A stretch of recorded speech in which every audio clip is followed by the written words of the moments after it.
Sir Mithila. Mithila মা, আমি আমি যতগুলা ক্লাস করছি তুমি সর্বপ্রথম আমাকে রেসপন্স করছো। আহ জি স্যার। করোনা পরিস্থিতি শেষে যখন ক্লাস আহ আমাদের সরাসরি শুরু হবে, তখন জি। সেটার জন্য তোমার একটা রিওয়ার্ড পানা আছে। রিওয়ার্ডটা তোমাকে দিতে হবে। আচ্ছা বলো ইনশাআল্লাহ তো স্যার। মা, আমি আমি একটা কথা বলি। আহ বৃষ্টি ভালো লাগে না খুব কম মানুষের আছে। আজকে বৃষ্টির একটু একটু পড়তেছে বৃষ্টি। মেঘলা আবহাওয়া। তো জি মেঘলা স্যার। আবহাওয়া থাকলে আমাদের মন ভালো থাকে না খারাপ থাকে? সাধারণত মনটা স্যার ভালো থাকে, ঠিক না? জি স্যার। মানে যারা মেঘলা আবহাওয়া পছন্দ করে, যারা বৃষ্টি পছন্দ করে, সাধারণত তাদের মনটা একটু ভালো থাকে, ঠিক না? আর জি এই স্যার। মেঘলা আবহাওয়ার কারণে ধরো আহ তোমার কেউ অসুস্থ হয়েছে, এই মুহূর্তে হাসপাতালে নিয়ে যেতে হবে, কিন্তু বৃষ্টির কারণে না পাচ্ছ গাড়ি, না পাচ্ছ কোনো কিছু, হ্যাঁ? তাহলে তোমার ভিতরে যে প্রতিক্রিয়াটা তৈরি হবে, এটা কি তৈরি হবে? এক ধরনের অস্থিরতা, এক ধরনের এক বিরক্তি ভাব, ধরনের ঠিক না? অস্থিরতা, ভয় কাজ করবে। ভয় জি কাজ স্যার। করবে যে যদি না পাই, এটার কারণে যদি মানে আমি মরে যাই অথবা আমার কারো অসুস্থ হয়ে যায়, এটা হয় না হয়, হবে না? জি স্যার। তাহলে যে কোনো অস্বাভাবিক পরিস্থিতিতে আহ যেটা আমাদের মানসিক অবস্থায় চাপ সৃষ্টি করে, ওই চাপ সৃষ্টি করার কারণে আমাদের বডিতে যে রিয়েকশন হয়, এটার নামই হচ্ছে অ্যানজাইটি। আজকের টপিক হচ্ছে অ্যানজাইটি। আমি কি তোমাদেরকে জি মানে স্যার। অ্যানজাইটির শুরুটা বুঝাইতে পারলাম? জি স্যার। সবচেয়ে মজার বিষয় কি জানো? অ্যানজাইটি ছাড়া, হ্যাঁ, আমরা কোনো কাজ করতে পারি না। আমি যে আজকে লেকচারটা নেব, এই লেকচারের জন্য যদি আমার অ্যানজাইটি না থাকতো, তাহলে আমি লেকচারটা তৈরি করতে পারতাম না। তাহলে স্বাভাবিক মাত্রার অ্যানজাইটি আমাদের সবাইকে সচেতন করে, ব্রেনকে সজাগ করে, এবং আমরা একটা অপটিমাম লেভেল পর্যন্ত অ্যানজাইটি নিয়ে সবচেয়ে ভালো কাজ করতে পারি। আর অ্যানজাইটি যদি নাই থাকতো, তাহলে আমরা যদু রাম কি যদু মধু রাম শ্যাম যেরকম চলে, এভাবে চলতাম, আমাদের কোনো উদ্দেশ্যই থাকতো না, আমরা ভালো কোনো কাজ করতে পারতাম না। বুঝছো আমার কথা? জি স্যার। হ্যালো? হ্যাঁ, তাহলে এটা হলো অ্যানজাইটির সুফল দিক, হ্যাঁ। আর কুফল দিক হচ্ছে, অ্যানজাইটির কারণে যদি আমি আমার দৈনন্দিন জীবন, দৈনন্দিন লাইফ, স্বাভাবিক কাজ করতে করা বিঘ্ন ঘটে, তাহলে সেটা একটা রোগ, এটার নাম হচ্ছে অ্যানজাইটি ডিসঅর্ডার। অ্যানজাইটি ডিসঅর্ডার হচ্ছে, আমি বলবো যে পুরো বইয়ের অর্ধেক বই হচ্ছে অ্যানজাইটি ডিসঅর্ডার, এত বড় টপিকস। তো আমরা চেষ্টা করছি, আমি চেষ্টা করছি অল্প অল্প করে একটু বলার জন্য। আমরা প্রথমে দেখে ফেলি, what is anxiety. Anxiety may be defined as apprehension, tension, uneasiness that stem from anticipation of danger, which may be external or internal. Anticipation of danger, এটার বাংলাটা হচ্ছে, ধরো তোমার পরীক্ষা সামনে, হ্যাঁ, পরীক্ষা পরীক্ষা একটা ডেঞ্জার, যে আমি পরীক্ষায় অ্যাটেন্ড করব, পরীক্ষায় প্রশ্ন কমন পড়বে কিনা, পাস করব কিনা, এই যে বিষয়গুলা, এগুলা চিন্তা করার পরে আমার শরীরে যদি শারীরিক কোনো পরিবর্তন আসে, মনে যদি ভয় আসে, এটার জন্য যে রেসপন্সটা হয়, যে প্রতিক্রিয়াটা হয়, এটার নামে হচ্ছে অ্যানজাইটি। তাহলে অ্যানজাইটি ডেফিনেশনটা, anxiety may be defined as apprehension, tension আর uneasiness that stem from anticipation of danger which may be external আর ইন্টারনাল। বুঝছো তোমরা? জি sir. Very good. Normal anxiety আমাদের থাকতে হবে, এটার কারণে নর্মাল অ্যাংজাইটি এবং প্যাথোলজিক্যাল অ্যাংজাইটি, এই দুটার মধ্যে বেসিক ডিফারেন্স করতে হবে। এটা based on patients reports of internal state, assessment of clinical family and clinician family and friends. তার মানে কি, পেশেন্টের ইন্টারনাল স্টেটের উপর ভিত্তি করে এটা নর্মাল আর প্যাথোলজিক্যাল হবে। আর আমরা যারা দেখতেছি, বন্ধু বান্ধবরা যারা দেখতেছে, ফ্যামিলি মেম্বার যারা দেখতেছে, অথবা ডক্টর যেটা দেখতেছে, এটার উপর ভিত্তি করে এটা নর্মাল না প্যাথোলজিক্যাল ডিফারেন্স করা হবে। প্যাথোলজিক্যাল তখনই বলবো যখন inappropriate response by intensity and duration, intensity এবং ডিউরেশনে যদি ইনঅ্যাপ্রোপ্রিয়েট রেসপন্স হয়। এখানে একটা ছক দেওয়া আছে নর্মাল, অরি এবং অ্যাংজাইটির মধ্যে basic difference. Ori about specific event such a school exam, work deadline. তাহলে আমরা স্কুল এক্সাম নিয়ে যেটা নিয়ে টেনশন করি, ছোট ছোট কাজ নিয়ে যেটা টেনশন করি, এটার নাম হচ্ছে নর্মাল অ্যাংজাইটি। আর constant chronic unsustainable worry causing such a stress and social activities, যদি সব সময় এই অ্যাংজাইটিটার কারণে আমি খুব স্ট্রেসে থাকি, এটা হচ্ছে অ্যাংজাইটি ডিসঅর্ডার। নর্মাল ওরিতে লেখা আছে able to control your worrying, চাইলেই সে তার কন্ট্রোল করতে পারে, ঠিক আছে। এটা মিনিমাইজ করার জন্য বন্ধুদের সাথে একটু গল্প করি, গল্প করলেই মনটা হালকা হবে। তাই ওইভাবে একটা করা যায়, কিন্তু ওখানে আনকন্ট্রোলেবল, ইজিলি কন্ট্রোল করা যায় না। আর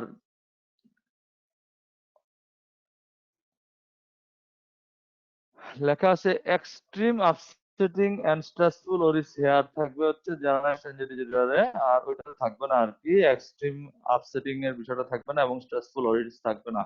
এই ডিফারেন্সটা জানা দরকার আমাদের। ক্লাসিফিকেশনটা পরীক্ষা আসে, এই কারণে পুরোটা ক্লাসিফিকেশন লেখার চেষ্টা করছি। 1 নম্বর হচ্ছে separation anxiety disorder.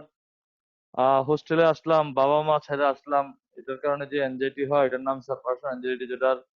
Selective mutism, সব জায়গায় কথা বলতে পারে কিন্তু ভাইবা যাওয়ার পরে টেনশনের কারণে মুখ দিয়ে কথা বলে না, এটা হচ্ছে সিলেক্টিভ মিউটিজম। হয় না তোমাদের এরকম? जी सर। হয়নি তোমাদের? এই তো স্পেসিফিক ফোবিয়া, ফোবিয়া তেলাপোকারে ভয় পাই, উচ্চতাকে ভয় পাই, আছে না? সোশ্যাল অ্যাংজাইটি जी ডিসঅর্ডার, सर। সোশ্যাল ফোবিয়া, যে আমি এত সুন্দর গুছাইয়া উপন্যাস লিখতে পারি, কিন্তু যখনই আমার স্টেজে তুলে দেয় আমি কোনো কথা বলতে পারি না, এই social anxiety disorder. Panic disorder, panic disorder মাত্রাতিরিক্ত কোনো আতঙ্ক যদি হয়, মাত্রাতিরিক্ত যদি কোনো অ্যাংজাইটি হয়, এটা প্যানিক ডিসঅর্ডার। 11 ফোবিয়া, 11 মানেই বোঝা যাচ্ছে যে রাস্তাঘাট, দোকানপাট, খোলা জায়গা, মসজিদ, মার্কেট, যে কোনো এই ধরনের লিফট, উড়োজাহাজ, বাস, ট্রেন, স্টিমার, যে কোনো জায়গায় যদি কেউ ভয় পায়, ওই জায়গা থেকে মনে করে যে ওখানে গেলে তার একটা আতঙ্কটা বেড়ে যাবে এবং ওই আতঙ্ক থেকে সে বের হইতে পারবে না, যেটা হয় এটার নাম হচ্ছে 11 ফোবিয়া। হ্যাঁ, যেটা আমাদের টপিকস, আমরা আসলে পরীক্ষায় বেশি কোশ্চেন আসে যেটা, এটা হচ্ছে জেনারেলাইজড অ্যাংজাইটি ডিসঅর্ডার। একটু পরে পড়ার চেষ্টা করব জেনারেলাইজড অ্যাংজাইটি ডিসঅর্ডার কি। আপাদমস্তক অ্যাংজাইটি আর কি, মাথা থেকে পা পর্যন্ত সব জায়গায় অ্যাংজাইটি ফিল করে। Substance medication induced anxiety disorder, anxiety disorder due to another medical condition, unspecified anxiety disorder, other specified anxiety disorder. তাহলে ক্লাসিফিকেশনটা পরীক্ষায় আসে, চেষ্টা করছি লেখার জন্য। তো এই ক্লাসিফিকেশনটা হচ্ছে separation anxiety disorder, selective mutism, specific phobia, social anxiety disorder, social phobia যেটা বলে, panic disorder, agoraphobia, generalised anxiety disorder, substance or medication induced anxiety disorder, anxiety disorder due to another medical condition, other specific anxiety disorder, unspecific anxiety disorder. Prevalence, এগুলো আসলে অনেক বিষয়, এটাও লেখা আছে। It is thought that 30% of the population is suffering what would be diagnosed as a major সাইকোলজিক discover. এটার prevalence রেশিওটা আসলে পরবর্তীতে দেখি, এটাতে ইন্ডিভিজুয়াল অ্যাংজাইটিকে বলা যাবে না, বলা যাচ্ছে যে 30% পপুলেশন অ্যাংজাইটিতে ভুগে। আমরা যেটা পড়বো এখন generalised anxiety disorder. Symptom of anxiety আমি পড়াইছিলাম ক্লাসে, তোমাদের মনে আছে কিনা জানি না। সাইকোলজিক্যাল অ্যারোজাল কিছু থাকবে, সাইকোলজিক্যাল সিমটম, এর ভিতরে ফেয়ারফুল অ্যান্টিসিপেশন, পূর্ব থেকে আতঙ্ক, ভয় একটা থাকবে। ইরিটেবিলিটি, অল্পতেই তার রাগ গোস্বা মেজাজ থেকে কঠিন হয়ে যাবে। কোনো ধরনের আওয়াজে তার বিরক্তি হবে, মানুষের গ্যাঞ্জাম, বাচ্চাদের চিল্লাচিল্লি, ফোনের আওয়াজ, লাইটের আলো, টিভির আলো, এতে অল্পতে সেন্সিটিভিটি নয়েজ থাকবে, রেস্টলেস থাকবে সে, কনসেন্ট্রেশন দিতে পারবে না, পুয়ার কনসেন্ট্রেশন, এবং সব সময় অরি থাকবে, অরি অরি অরি থট। হ্যাঁ, এগুলো হচ্ছে সাইকোলজিক্যাল সিমটম গুলা অ্যাংজাইটির। এগুলা পরীক্ষায় আসে, পরীক্ষায় লেখা থাকবে যে অ্যানজাইটির কয়েকটা সাইকোলজিক্যাল সিমটম লেখো, এগুলো বলতে হবে। এবার অটোনমিক অ্যারোজাল, আমরা সবসময় উদাহরণ দিই যে ধরো কেউ তোমাকে তাড়া দিছে, অথবা তুমি ডাকাতের খপ্পরে পড়ে দৌড় দিছো, পুলিশের খপ্পরে পড়ে দৌড় দিছো, দৌড় দিলে যা যা সিমটম হয় এটা হচ্ছে অটোনমিক অ্যারোজাল, সিম্পিথেটিক অ্যাক্টিভিটি বেড়ে যাবে। কার্ডিওভাস্কুলার কি লেখা আছে? পালপিটেশন হবে, বুক ধড়ফড় করবে। ডিসকমফোর্ট ইন দ্য চেস্ট, চেস্টে ডিসকমফোর্ট ফিল করবে। Awareness of the missed heartbeat, তাহলে এগুলো হচ্ছে কার্ডিওভাস্কুলার সিস্টেমে হবে। গ্যাস্ট্রোইন্টেস্টিনাল সিস্টেমে যেটা হবে, dry mouth, difficulty in solving, epigastric discomfort, excessive wind, frequent আর লুজ মোশন। তাহলে আমরা পরীক্ষার আগে আমরা কি বলি? স্যার আমার একটু পানি খাওয়ার সুযোগ দেন স্যার, পানির পিপাসা ধরছে স্যার, 1 মিনিট, আমি স্যার একটু বাথরুম থেকে আসি। কারণ কি? পেটে ফ্রিকোয়েন্ট মোশন হচ্ছে, এক্সেসিভ উইন্ড হচ্ছে, ইপিগ্যাস্ট্রিক ডিসকমফোর্ট হচ্ছে। তাহলে গ্যাস্ট্রোইন্টেস্টিনাল সিমটম এগুলো হইতে পারে।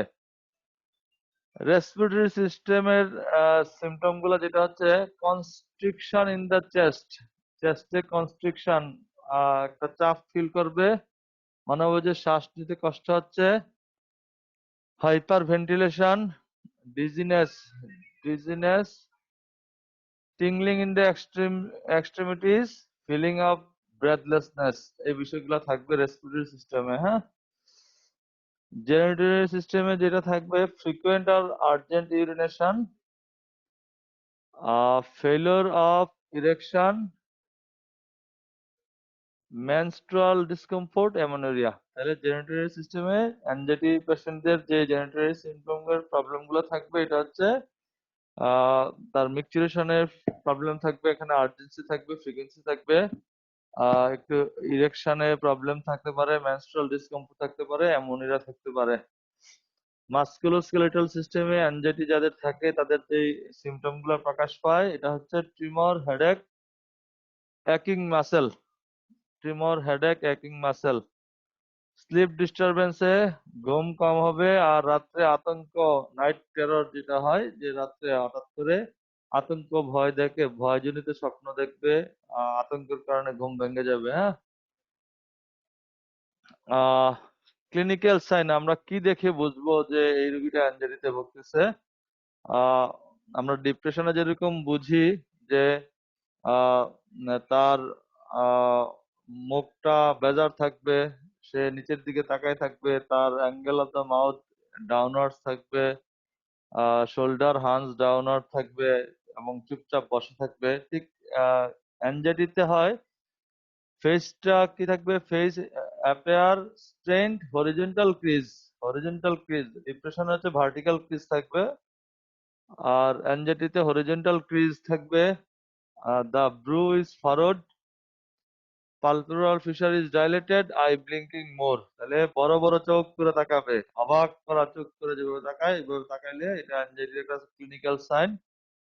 পোস্টার ইজ টেন্স, এক জায়গায় স্থির হয়ে বসবে না।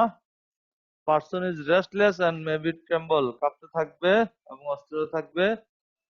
Skin pale and sweating is common.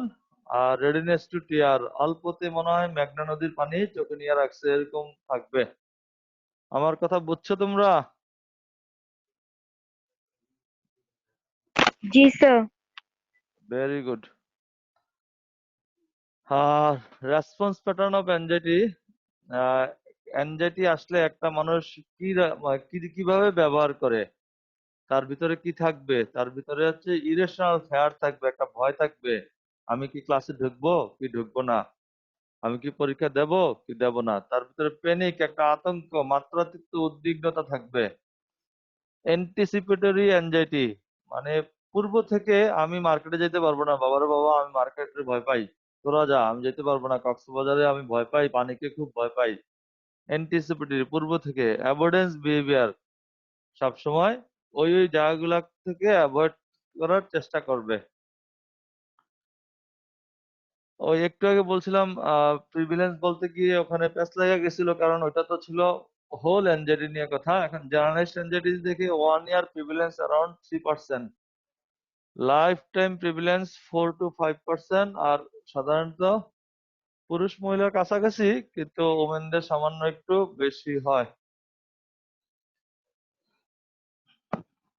কেন, কাদের কাদের হয় এই যে অ্যাংজাইটি ডিসঅর্ডার? সাধারণত জেনেটিক্যালি যদি কারো এরকম প্রবলেম হয়ে থাকে, জেনেটিক্যালি হতে পারে, চাইল্ডহুড ট্রমা যদি চাইল্ডহুডে যদি কোনো ধরনের আহ, সে যে পরিবেশে বড় বড় হয়েছে ওই পরিবেশে যদি কোনো প্রবলেম থাকে, early adverse experience, environmental influence in childhood, যে বাবা মা তো সবাই কি বলে, পড়ো পড়ো পড়ো, না পড়লে এই হবে ওই হবে ওই হবে, এটা না হলে ওইটা হবে, এগুলো যখন মাথায় গেঁথে যাবে তখন বাইরের জগতের সাথে এসে যখন দেখবে যে বাস্তবের সাথে এগুলো মিল করা খুব কঠিন, তখন অ্যাংজাইটি হবে। তাহলে জেনেটিক প্রিডিসপোজিশন থাকবে একটা, এই জিনিসটা বোঝানো হয়েছে। ইটিওলজিতে হাইপার সেন্সিটিভ কন্ডিশন, আর সাধারণত এমিগডালাতে যদি কোনো অ্যাবনর্মালিটি আসে, অ্যাবনর্মালিটিস অফ গাবা বেনজোডাইজিপিন রিসেপ্টর যদি প্রবলেম হয়, নরঅ্যাড্রেনার্জিক সিস্টেমে যদি কোনো প্রবলেম হয়, সেরোটোনার্জিক সিস্টেমে যদি কোনো প্রবলেম হয়, তাহলে বলা হয়ে থাকে এটা জার্নালাইজড অ্যাংজাইটি ডিসঅর্ডার হতে পারে।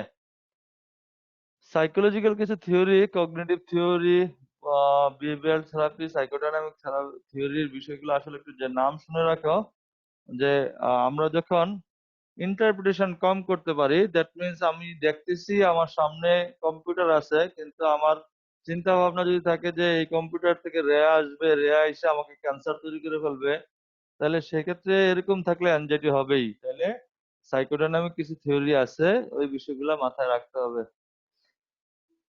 এই জিনিসটা ভালোভাবে শোনো। DSM-5 diagnostic criteria for generalised anxiety disorder, এটা তোমাদের জন্য খুব important. Number A, excessive anxiety and worry, অতিরিক্ত উদ্বিগ্নতা এবং worry, occurring more days than not for at least 6 month. তাহলে প্রায় প্রতিদিনই অ্যাংজাইটি এবং অরি অরি থাকবে, এবং এটা 6 মাস পর্যন্ত এটা কন্টিনিউ করবে।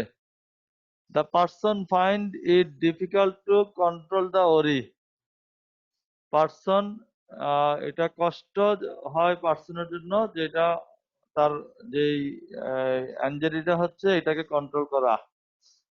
The anxiety and worry are associated with three of the following symptom.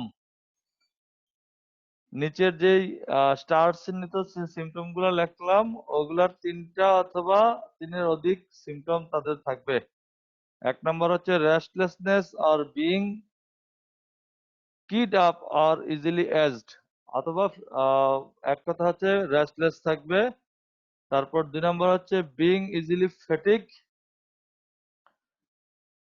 অল্পতে ফেটিক হয়ে যাবে। ডিফিকাল্টি কনসেন্ট্রেটিং, কনসেন্ট্রেশন করতে সমস্যা হবে। ইরিটেবিলিটি থাকবে, রেডিনেস টু অ্যাঙ্গার যেটা বলে। মাসেল টেনশন থাকবে, স্লিপ ডিস্টারবেন্স থাকবে, difficulty falling or staying asleep. তাহলে এই কথাটা আবার রিপিট করলাম। নাম্বার এ হবে excessive anxiety and worry occurring more days than not for at least 6 month. Number B হচ্ছে the person find it difficult to control the Ori.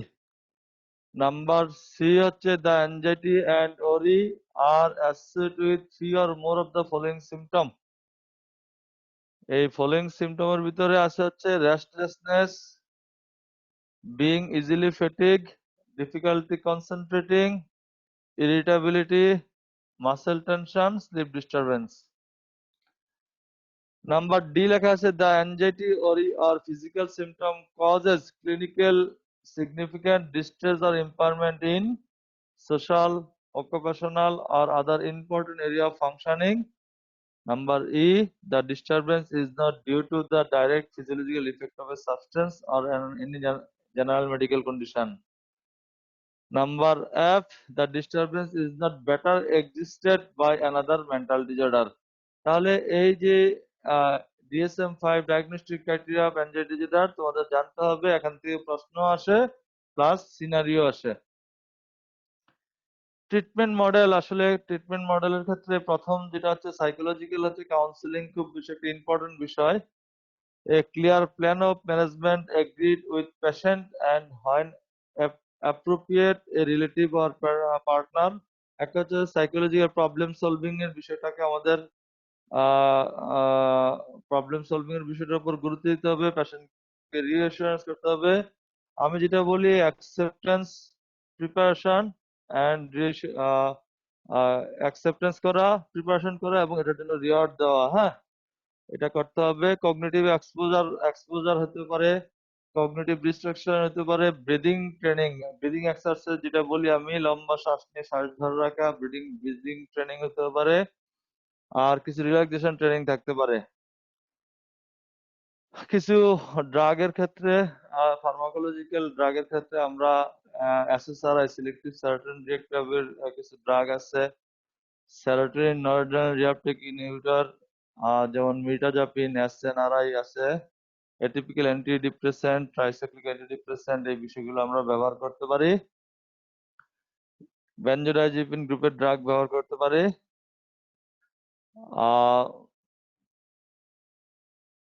আমরা এদিকে না গিয়ে বেনজোডাইজিপিনের পটেন্সি এগুলা দেখবো না। নন সিডেটিভ এনজিওলাইটিক হিসেবে বিটা ব্লকার, এই কোশ্চেনটা ভাই বলা হয়। বিটা ব্লকার যেমন ইন্ডিভার আমরা অনেকে খাই, প্রোপ্রানল অনেক ট্যাবলেট বাজারে পাওয়া যায়। তো এটা নন সিডেটিভ একটা এনজিওলাইটিক, এটা ব্যবহার করা হয় ডিক্রিজ অটোনমিক অ্যারোজালের জন্য। আমরা কিছু অল্টারনেটিভ কিছু ড্রাগ ব্যবহার করতে পারি, এখানে দেখানো হয়েছে। অ্যান্টিকনভালসেন্ট, বিটা ব্লকার, এগুলো লেখানো আছে। কগনিটিভ বিহেভিয়ারাল থেরাপি, এগুলো আমার উদ্দেশ্য না বলা। আমরা যেটা বলবো প্যানিক ডিজঅর্ডার বলবো আমরা এখন। প্যানিক ডিজঅর্ডার, হ্যাঁ, প্যানিক ডিজঅর্ডার হচ্ছে যদি মাত্রাতিরিক্ত উদ্বিগ্নতাকে বলা হয় প্যানিক ডিজঅর্ডার। বর্তমান প্রেক্ষাপটে, করোনা ভাইরাসের এই প্রেক্ষাপটে আমরা যে রোগটা সবচেয়ে বেশি পাই এটা হচ্ছে প্যানিক ডিজঅর্ডার, উদ্বিগ্নতা, একুট ইন্টেন্স অ্যাংজাইটি, এটাকে বলা হয় panic disorder. Acute episodic intense anxiety is called panic disorder. The central features is the occurrence of panic attack. Example, sudden attack of anxiety in which physical symptoms predominant and are accompanied by fear of serious medical consequence. Say example, কারো panic attack হলো, তার বুক ধড়ফড় করতেছে, শ্বাস নিতে কষ্ট হচ্ছে, তার মনে হচ্ছে এক্সেসিভ সুইটিং হচ্ছে, ঘাড় ব্যথা করতেছে, বমির ভাব হচ্ছে, সে ধরে নিতে পারে এটার জন্য একটা মেডিকেল কনসিকুয়েন্স আসে, এই মেডিকেল কনসিকুয়েন্সের কারণে তার হার্ট অ্যাটাক হতে পারে। এটা যখন হবে এটাকে বলা হয় প্যানিক ডিজঅর্ডার। হ্যাঁ, তাহলে বর্তমানে করোনার এই প্রেক্ষাপটে আমরা যেটা সবচেয়ে বেশি পেয়ে থাকি, এবং আমার মনে হয় তোমাদের পরীক্ষাও যেটা নিয়ে খুব বেশি আলোচনা হবে, এটা হচ্ছে panic disorder. Symptom of panic attack, symptom কি কি থাকতে পারে প্যানিক অ্যাটাকের? শর্টনেস অফ ব্রেথ, এটা থাকতে পারে। চোকিং সেন্সেশন, শ্বাস রোধ হয়ে আসতেছে, শ্বাস নিতে কষ্ট হচ্ছে এবং শ্বাস বন্ধ করে আসতেছে, মনে হচ্ছে গলা চাপ দিয়ে ধরে রাখছে কেউ। বুক ধড়ফড়, পালপিটেশন এবং হার্ট রেট বেড়ে যেতে পারে। চেস্টে ডিসকমফোর্ট অথবা পেইন ফিল করতে পারে। এক্সেসিভ সুইটিং হতে পারে। ডিজি, মনে হচ্ছে যে সে হাঁটতে গেলেই পড়ে যাচ্ছে, এরকম একটা আনস্টেডি ফিলিং হতে পারে। তোমরা একটু যদি খেয়াল করো, এই সিমটম গুলা আমরা যে কোনো জায়গায় মিলাইতে পারি, বিশেষ করে হার্টের সাথে খুব মেলে যায়, রেসপিরেটরি সিস্টেমের সাথে খুব মেলে যায়। তাহলে রোগীরা ধরে নেয় যে এই প্যানিক অ্যাটাক যখন হয় তখন ধরে নেয় যে এটা তার টেনশনের কারণে হচ্ছে না, এটা নিশ্চয়ই কোনো ধরনের বড় শারীরিক রোগ আছে, এই শারীরিক রোগের কনসিকুয়েন্স হিসাবে এটা আসতেছে। তাহলে প্যানিক অ্যাটাক খুব একটা ইম্পর্টেন্ট বিষয়। প্যানিক অ্যাটাকের সাথে panic disorder with অ্যাগারোফোবিয়া, without অ্যাগারোফোবিয়া। With অ্যাগারোফোবিয়া, ওই যে আমরা ফোবিয়া যখন পড়াবো তখন বলবো যে সে মার্কেট স্পেস, অমুক স্পেস, খোলা জায়গায়, উন্মুক্ত জায়গায় একলা বিচরণ করতে ভয় পাবে। তাহলে প্যানিক ডিজঅর্ডার খুব important. acute episodic intense anxiety is called panic disorder. Sudden attack of anxiety in which physical symptoms predominant and are accompanied by fear of serious medical consequences such as heart attack. আর symptom গুলোর মধ্যে আছে কি shortness of breath, choking sensation, palpitation, chest discomfort, excessive sweating, dizziness, unsteady, feeling of faintness. তাহলে এটা খুব important. আর কি থাকবে? নশিয়া থাকবে, বমির ভাব হবে, অ্যাবডোমিনাল ডিসকমফোর্ট হবে, ডিপার্সোনালাইজেশন ও ডিরিয়েলাইজেশন। ডিপার্সোনালাইজেশন হচ্ছে আমি ফিল করতেছি আমি মনে হয় আমার ভিতরে নাই, আমি মনে হয় কোথায় চলে যাচ্ছি, অথবা আমার ডিরিয়েলাইজেশন হচ্ছে আমার সামনে যা যা আছে এগুলাকে কেমন জানি আমি ফিল করতেছি, মনে হচ্ছে কোনোটা রিয়েল না, এটা মনে হচ্ছে সব ফেক জড় পদার্থ হয়ে গেছে, এরকম একটা ফিল চলে আসবে। টিংলিং আর নামনেস সেন্সেশন আসবে, chills and flush, hot flush এগুলো থাকবে, শেকিং থাকবে, ফেয়ার অফ ডাইং মরে যাওয়ার একটা ভয় থাকবে, ফেয়ার অফ গোয়িং ক্রেজি অল্পতে ক্রেজি হয়ে যাবে, এবং doing something uncontrolled. Panic attack occurs in mental disorder other than panic disorder, can be expected or unexpected. আচ্ছা, এটা একটা জিনিস এখানে খুব ইম্পর্টেন্ট যে প্যানিক অ্যাটাক শুরু হওয়ার কিছুক্ষণের মাধ্যমেই এর সিমটম গুলো খুব পিকে চলে যায়, এবং ওই পিকে যখন যায় তখন পেশেন্টরা ফিল করে যে এই মুহূর্তে হয়তো তার বড় কোনো মেডিকেল কনসিকুয়েন্স থাকে, এবং পরবর্তীতে সে তার ভিতরে একটা অ্যান্টিসিপেটরি অ্যাংজাইটি কাজ করে, ভয় কাজ করে, আগে থেকে পূর্ব থেকে একটা অস্থিরতা থাকে। এই অ্যাটাকটা যদি আমার আবার হয়, এই ভয়ের কারণে সে স্বাভাবিক লাইফ লিড করতে পারে না। এখানে একটা ছবি দেখা যাচ্ছে যে যে থিঙ্কিং অ্যাবাউট কি লেখা আছে, going where you previously had a panic attack, কিভাবে প্যানিক অ্যাটাক দূর করা যায়, shortness of breath, chest pain এগুলো হবে। তখন মনে হবে যে আমি মনে হয় এখনই মরে যাব, আহ, আমি খুব ভয় পেয়ে যাব, এই একটা বিষয় থাকতে পারে। আহ, অথবা I am going to pass out. আসলে বিষয়টা যেটা হচ্ছে প্যানিক অ্যাটাক কিভাবে কাজ করে, কারো যদি এই প্যানিক অ্যাটাকের চিকিৎসা করতে হয় তাকে যেটা করতে হবে, আহ, আমরা যেটা বলি এটা হচ্ছে তোমার যেটার প্রতি ভয়, যেমন যেটার প্রতি আতঙ্ক, ওইটা থেকে তুমি দূরে না গিয়ে এটা থেকে ধীরে ধীরে গ্রাজুয়াল এক্সপোজার হও, এবং নিজের মনকে বুঝাও যে এই সমস্যাটা আমার খুব পরিচিত, এই সমস্যাটা আমার প্রায় সময় হয়, এটার কারণে আমি সব ধরনের ডাক্তারের পরামর্শ নিছি, তারা যেটা বলছে এই রোগের নাম হচ্ছে প্যানিক অ্যাটাক। তো এটা হওয়ার আগে আমি যদি নিজে থেকে প্রিপেয়ার্ড থাকি তখন এই সিমটম গুলো একটু কম হবে আর কি। হ্যাঁ, ইম্পর্টেন্ট ফিচার্স অফ প্যানিক অ্যাটাকের ভিতরে অ্যাংজাইটিটা বেশি থাকবে, সিভিয়ার সিমটম, যতগুলো সিমটম গুলো বেশি থাকবে, এই বিষয়গুলো পড়ায় ফেলছি। In DSM-5, diagnostic criteria of DSM-5 made panic attack occur unexpectedly. More than 5 attacks have occurred in 4 weeks, or one attack has been followed by 4 weeks. এখানে যেটা লেখা আছে ইপিডিওলজি লেখা হচ্ছে ওমেনদের বেশি হয়, 2:1 মেল ফিমেলের ভিতরে, কার বেশি হয়? ফিমেলদের বেশি হয়।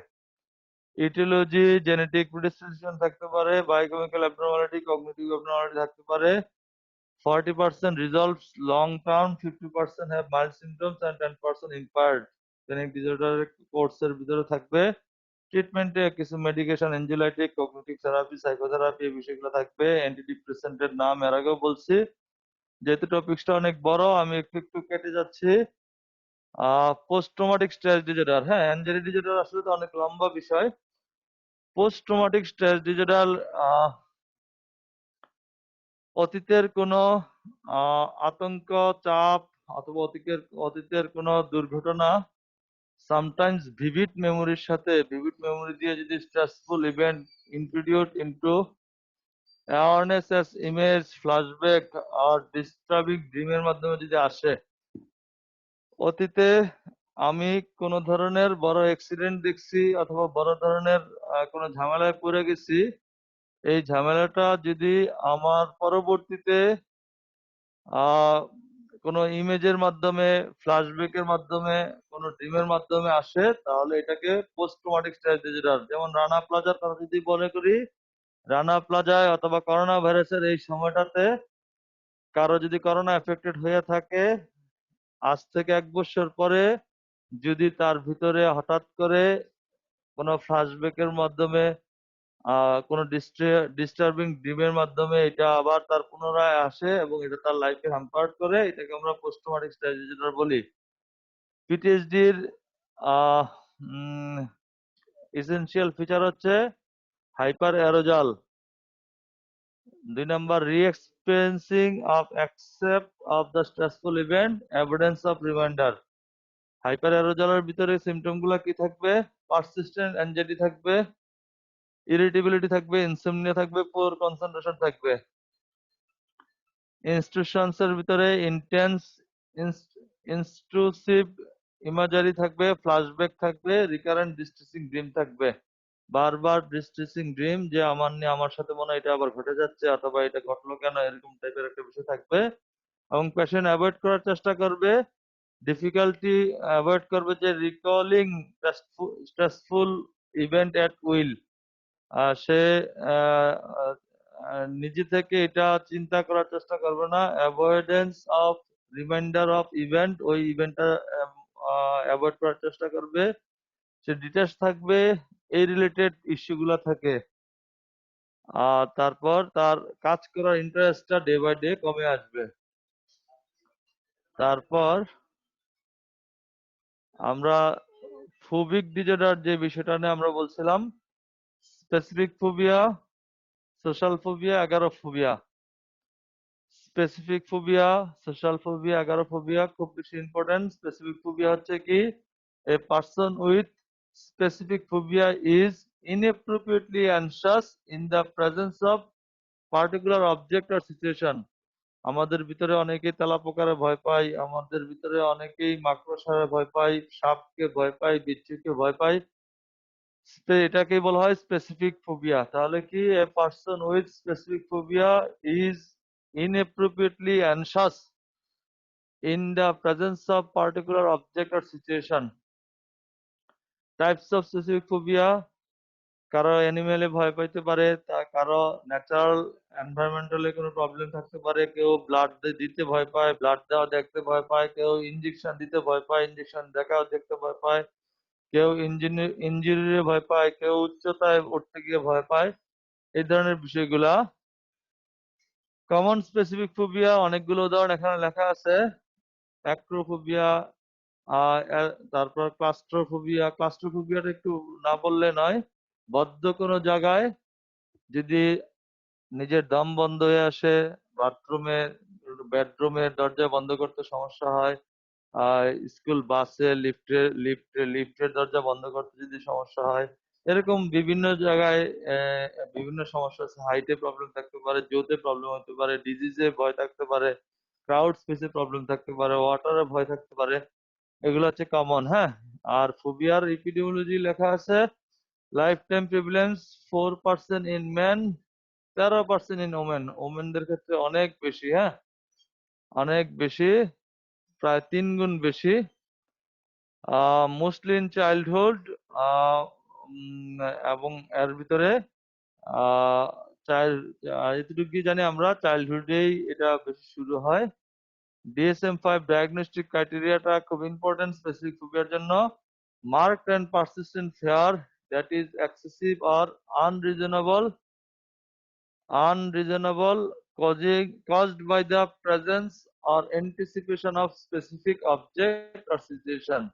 তাহলে মার্কড অ্যান্ড পারসিস্টেন্ট ফেয়ার থাকবে একটা, তার একটা পারসিস্টেন্ট ফেয়ার কাজ করবে, that is excessive or unreasonable caused by the presence or anticipation of a specific object or situation. Number B, exposure to the phobic situation almost invariably provoke an immediate anxiety response. Number C, the person recognizes that the fear is excessive or unreasonable. মানে person বুঝতে পারবে যে ভয়টা মাত্রাতিরিক্ত হয়ে যাচ্ছে এবং এটা যত দরকার ছিল না, কিন্তু তার এটা চলে আসে। এটা হচ্ছে DSM-5 ডায়াগনস্টিক ক্রাইটেরিয়া। তারপর স্পেসিফিক ফোবিয়ার আরো কয়েকটা পয়েন্ট লাগছে, যা ফোবিক সিচুয়েশন ইজ অ্যাভয়েডেড, সে সবসময় অ্যাভয়েড করার চেষ্টা করবে। কারো যদি চিড়িয়াখানায় ভয় লাগে চিড়িয়াখানায় যাবে না, কারো যদি ব্লাড দিতে ভয় লাগে ব্লাড দেওয়ার জায়গায় যাবে না, কারো যদি উঁচু উঁচু ভবন ভয় লাগে ওখানে যাবে না। The avoidance, anticipation or distress significantly interfere with personal normal life lead করতে সমস্যা করবে। কোর্স আমরা এটা পরে জানলে হবে, ইটিওলজি দরকার নাই। আর ট্রিটমেন্টের বিষয়ে মেডিকেশন এটা বেশি ইম্পর্টেন্ট বিষয় না, এটার জন্য হচ্ছে সাইকোথেরাপি যে বিষয়টা থাকে, এক্সপোজার, বিহেভিয়ারাল থেরাপি, এগুলো দিতে হবে। সোশ্যাল ফোবিয়া এটা একটা খুব কমন বিষয়, fair of felling or being embarrassing in public, যে আমি পাবলিকে কথা বলবো, আমি যে এখন তোমাদের সাথে কথা বলতেছি, এটা একটা ভয় যদি আমার ভিতরে থাকে, এটার নাম হচ্ছে সোশ্যাল ফোবিয়া। পাবলিক স্পিকিং এ প্রবলেম হবে, ক্রাউড স্পেসে প্রবলেম হবে, নতুন কোনো মিটিং এ প্রবলেম হবে, নতুন পাবলিক জায়গায় গিয়ে বসে খাইতে গিয়ে প্রবলেম হবে। Consider phobia is fair interfere with normal behaviour, যদি এগুলা এই ভয়টা আহ আচ্ছা, ফেয়ার আর ফোবিয়ার ভিতরে বেসিক ডিফারেন্স হচ্ছে, ফেয়ার হচ্ছে বর্তমান বিষয়টা নিয়ে, যে বর্তমানে আমরা যে কাজটা করতেছি এটা নিয়ে যে একটা ভয়, এটার নাম হচ্ছে ফেয়ার। আর এটার কারণে আহ সামনে আমার কি রেজাল্টে আসবে, এটা প্যানিক বলতে পারো, ফোবিয়া বলতে পারো, ওই ধরনের বিষয় হবে। হ্যাঁ, ফিজিক্যাল সিমটমের ভিতরে যে বিষয়গুলো আসবে, ব্লাশিং থাকবে, সুইটিং থাকবে, নশিয়া থাকবে, ট্রেমব্লিং আর শেকিং থাকবে, difficulty talking are making eye contact. হ্যাঁ, ইন কেস অফ সোশ্যাল ফোবিয়াতে ইপিডেমিওলজি 3.7%, এবং মিন এজ অফ অনসেট হচ্ছে 15 ইয়ার্সে।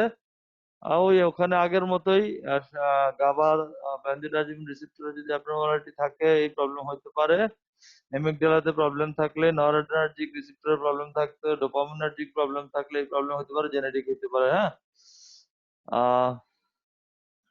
সোশ্যাল ফোবিয়া ডিএসএম 4 লেখা আছে এখানে ক্রাইটেরিয়াটা, A marked and persistent fear of one or more social or performance situation in which person is exposed to unfamiliar people and possible scrutiny by others। তাহলে একটা mark এবং persistent fear থাকবে, one or more social আর performance situation, যেখানে performance করতে হয় অথবা যেখানে সোশ্যাল কোনো বিষয় থাকে, in which the person expose to, যেখানে পার্সন মনে করে যে সে যাদের সামনে এক্সপোজ হচ্ছে এরা আনফেমিলিয়ার পিপল, মানে তার সাথে যায় না, তাদের সাথে কথা বলাটা তার জন্য কষ্টকর, অথবা তারা মনে হয় তার দিকে তারা তেরা চোখে তাকাচ্ছে, তারা মনে হয় তার দিকে অন্যভাবে তাকাচ্ছে, এরকম যদি সে ফিল করে। নাম্বার বি হচ্ছে exposure to fear situation almost invariably provoked anxiety, ওই সিচুয়েশনে যাওয়ার সাথে সাথে তার ভিতরে একটা অ্যাংজাইটি ফিল করবে। Number c, the person recognize that the fear is excessive or unreasonable, আগে এটা বলছিলাম। তারপর হচ্ছে দ্য অ্যাভয়েডেন্স, তারা অ্যাভয়েডেন্স করার চেষ্টা করবে। অ্যানশাস anticipation or distress interfere significantly with the persons normal routine. তাহলে এই যে অ্যাভয়েড করে চলা সোশ্যাল সোশ্যাল কাজগুলা, এবং ওখানে আমাকে আবার যেতে হবে এটা চিন্তা করে অ্যাংজাইটি চলে আসা, ডিস্ট্রেস চলে আসা, এগুলো তার নর্মাল লাইফকে হ্যাম্পার করবে। এবং এটা যদি 6 মাসের মতো অ্যাটলিস্ট থাকে, তখন এটা আমরা সোশ্যাল ফোবিয়া বলবো। কোর্স নাই জানলাম। ট্রিটমেন্ট, আসলে ট্রিটমেন্ট একই ট্রিটমেন্টের ক্ষেত্রে কিছু আমরা কাউন্সিলিং, সাইকোথেরাপি যে বিষয়গুলো বলি এগুলো থাকবে, আর কিছু থাকবে এনজিওলাইটিক অ্যান্টিডিপ্রেসেন্ট ট্রিটমেন্ট থাকবে। হ্যাঁ, 11 ফোবিয়া শব্দটা আমরা বারবার উচ্চারণ করতেছিলাম। 11 ফোবিয়া, আবার যেটাই বলতেছিলাম, 11 মানে হচ্ছে খোলা উন্মুক্ত জায়গা। বেশিরভাগ মানুষ শুক্রবারে যেমন একসাথে অনেক মানুষের ভিতরে নামাজ পড়তে গিয়ে তার যদি হঠাৎ করে মনে হয় আমার এখনই ভয় অথবা আতঙ্কজনিত যে সমস্যাটা, প্যানিক অ্যাটাকটা হবে, এটার কারণে যদি সে ওই শুক্রবারে জামাতে নামাজ পড়াটা থেকে দূরে থাকে, এটা হচ্ছে 11 ফোবিয়া। আর 11 ফোবিয়া ওই যে ব্যাংকে লম্বা লাইন ধরতে হয়, ওরা লাইন ধরতে যাবে না, বাসে উঠতে যাবে না, ট্রেনে উঠতে যাবে না, তারপর উঁচু জায়গায় উঠতে যাবে না, এই ধরনের প্রবলেম থাকবে। Two features are particularly important, এর ভিতরে হলো অ্যানশাস কগনিশন অ্যাবাউট ফেন্টিং আর লস অফ কন্ট্রোল। হ্যাঁ, তার ভিতরে সবসময় একটা অ্যানশাস কগনিশন থাকবে যে সে ওখানে নিজেকে কন্ট্রোল হারায় ফেলে কিনা, অজ্ঞান হয়ে যায় কিনা। Panic attack whether in response to environmental stimuli or arising spontaneously, panic অ্যাটাকটা কি হঠাৎ করে শুরু হয়ে যাবে কিনা। Many situations provoke anxiety and avoidance, but three are common: distance from home, crowding আর কনফাইনমেন্ট। হ্যাঁ, এইসব জায়গাগুলোতে প্রবলেম হয়। ইপিডিমিওলজির মধ্যে দেখা যাচ্ছে যে ওমেনদের একটু বেশি হয় দেন মেনের তুলনায়। Diagnostic criteria অ্যাগারোফোবিয়া without panic disorder. শুধু অ্যাগারোফোবিয়ার যদি ডায়াগনস্টিক ক্রাইটেরিয়া বলি, অ্যাংজাইটি ইন সিচুয়েশন, এটা খুব ইম্পর্টেন্ট, একটু তোমরা নোট করে ফেলবে। অ্যাংজাইটি ইন সিচুয়েশন, আজকে আসলে লেকচারটা অনেক বড়, অ্যাংজাইটি টপিক্সটাই বড়, আবার একসাথে না পড়াইলেও বোঝাটা কঠিন, এই কারণে একটু তাড়াতাড়ি করতেছি। Anxiety in situation in which escape may be difficult or help unable where there might be a panic attack। মানে কোন সিচুয়েশন যেখান থেকে আমি বের হইতে পারবো না, কিন্তু আমার ভয় লাগতেছে, যদি বের না হইতে পারলে আমার যদি আবার আতঙ্ক, বুক ধড়ফড় করা, শ্বাস নিতে কষ্ট হওয়া, সুইটিং হওয়া, শ্বাস রোধ হয়ে আসা, বমির ভাব হওয়া, মাথা ঘুরানো, এই প্রবলেম গুলা হয়, এটা নিয়ে একটা আতঙ্ক থাকবে। This situation are avoided or endured with distress, avoid করা হয়। আর প্যানিক ডিসঅর্ডারের যে ক্রাইটেরিয়া গুলো, এগুলো মিট করবে না। কোর্স অ্যাগারোফোবিয়া, এগুলা 1 year to 5 year পর্যন্ত হতে পারে, এগুলো আমরা বাদ দিলাম। ট্রিটমেন্ট একই জিনিস, আগের মতো সাইকোলজিক্যাল ট্রিটমেন্ট, কিছু এনজিওলজি ট্রিটমেন্ট দিতে হবে, কিছু অ্যান্টিডিপ্রেসেন্ট দিতে হবে। অবসেসিভ কম্পালসিভ ডিসঅর্ডার পরীক্ষায় আসে, পুরোটা বলবো না, সামান্য একটু বলবো। অবসেসিভ কম্পালসিভ ডিসঅর্ডার, যে চিন্তা তার পিছু ছাড়ে না, আমি চাই না এটা চিন্তা করতে, কিন্তু চিন্তা বারবার চলে আসে। চিন্তা বারবার চলে আসার নাম হচ্ছে অবসেশন। আর এই চিন্তাটার কারণে যদি আমি কাজটা করে ফেলি, দ্যাট মিনস আমার চিন্তা আসতেছে, আমার হাতে ময়লা লেগে আছে, আমি বারবার এটা চিন্তা আসার নাম হচ্ছিল অবসেশন, আর গিয়ে যদি হাতটা ধুয়ে ফেলি, এটার নাম হচ্ছে compulsion. Obsession are recurrent persistent thought, impulse or image that enter the mind despite effort to exclude them। আমি চাই না এটা চিন্তা করতে, তারপরেও বারবার রিকারেন্ট পারসিস্টেন্ট থট, ইমেজ, ইম্পালসের মাধ্যমে আমার মনের ভিতরে ঢুকে যায়, এটার নাম হচ্ছে অবসেশন। তোমরা কি আমাকে শুনতেছো? জি স্যার, শুনতেছি। আমি খুব রেপিডলি পড়াচ্ছি, তোমরা কি বুঝতেছো? স্যার একটু র্যাপিডলি হইতে যাইতেছে স্যার। টপিকটা যে অনেক বড় বাবা। আচ্ছা, চেষ্টা করতেছি, যদি না শেষ করতে পারি আরেকদিন পড়াবো। হ্যাঁ, কম্পালশন। কম্পালশন হচ্ছে repetitive and seemingly purposeful behavior performed in stereotype way in response to obsession to alleviate anxiety। মানে তার যে অস্থিরতাটা ছিল, যে হাতে ময়লা ছিল, এইটা দূর করার জন্য, তার অ্যাংজাইটি দূর করার জন্য, সে জানে যে হাতে ময়লা নাই, জানে যে এই সামান্য ময়লার কারণে তার কোনো ক্ষতি হবে না, তারপরে গিয়েও হাতটা ধুয়ে ফেলা, এটার নাম হচ্ছে কম্পালশন। অথবা আরেকটা উদাহরণ যদি দেই, রাত্রে ঘুমানোর আগে সে দরজা বন্ধ করে ঘুমাইছে, দরজার সিটকিরি লাগাই ঘুমাইছে, কিন্তু তার মাথায় বারবার চিন্তা আসতেছে, মনে হয় সিটকিরি লাগায় নাই, মনে হয় সিটকিরিটা লাগায় নাই, অথবা তালাটা ঠিক মতো লাগে নাই। এই যে চিন্তাটা আসলো, এটার নাম অবসেশন। এই চিন্তাটার, এই অ্যাংজাইটিটা দূর করার জন্য সে গিয়ে যদি এই জিনিসটা চেক করে বারবার, এটার নাম হচ্ছে একটু আমার কম্পিউটারে একটু প্রবলেম শুরু করতেছে, তাহলে আমি আজকের মতো ক্লাস এখানে শেষ করি।